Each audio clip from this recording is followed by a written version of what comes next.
Sa hindi inaasahang pangyayari sa mundo ng showbiz, sina Liza Soberano at Julia Barreto ay kapwa nagdesisyon na i-unfollow si Catherine Bernardo sa Instagram.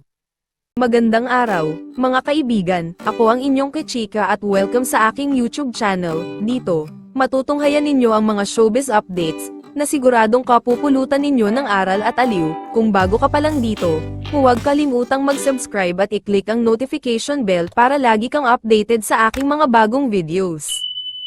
Ang pangyayaring ito, isang taon matapos sila mismong i-unfollow ni Catherine, na nagdulot ng iba't ibang haka-haka at espekulasyon sa posibleng hindi pagkakaunawaan sa pagitan ng tatlong kilalang aktres ng kanilang henerasyon. Noong nakaraang taon, gumawa ng malaking ingay sa industriya ang balitang pag-unfollow ni Catherine Bernardo kina Liza Soberano at Julia Barreto.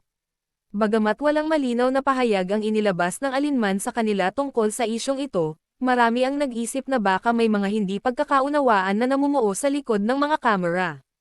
Ang mga taga-suporta ng tatlong aktres ay hindi maiwasang magpahayag ng kanilang mga saloobin sa social media. Marami ang nagpapalagay na maaaring may kinalaman ang mga personal na isyu o posibleng professional rivalries sa nangyaring pag-unfollow.